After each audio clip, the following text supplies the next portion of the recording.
राहुरी शहरातील नाकोडा स्वीट्स या नामांकित मिठाई दुकानाला 9 मे रोजी पहाटे शॉर्ट सर्किटमुळे भीषण आग लागून मोठं आर्थिक नुकसान झालं। पहाटे 5 ते 6 वाजण्याच्या दरम्यान शिवाजी चौक परिसरात ही घटना घडली। पहाटेची वेळ असूनही परिसरात अचानक धुराचे लोट दिसू लागले। दुकानातून उठणारा धूर सर्वात प्रथम ऋषिकेश जोशी आणि सर्वेश जोशी या 2 भावांच्या लक्षात आला। त्यांनी परिस्थितीची गंभीरता ओळखत तातडीने राहुरी नगर परिषदेच्या अग्निशमन विभागाशी संपर्क साधला। त्यांच्या सतर्कतेमुळे मोठी दुर्घटना टळली। कॉल मिळताच अग्निशमन विभागाचे प्रमुख राजेंद्र पवार, चालक विलास गडाख आणि कर्मचारी करण साळवे यांनी कोणताही विलंब न करता घटनास्थळी हजेरी लावली। त्यांनी परिस्थितीचा आढावा घेत अग्निशमन यंत्रणांचा योग्य वापर करून काही वेळातच आग आटोक्यात आणण्यास यश मिळवलं।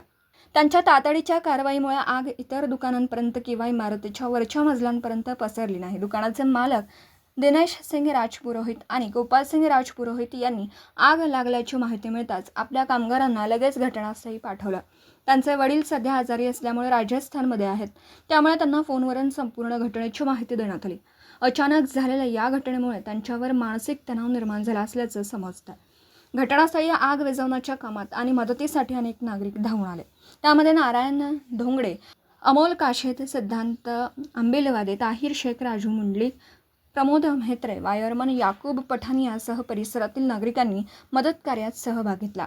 त्यांच्या सहभागामुळे परिस्थिती अधिक बिघडण्यापासून नियंत्रणात आली। आग शॉर्ट सर्किटमुळे लागल्याचा प्राथमिक निष्कर्ष असून दुकानाचे मोठ्या प्रमाणावर साहित्य, कच्चा माल आणि इलेक्ट्रिक उपकरणांचं नुकसान झाल्याचं समजतं।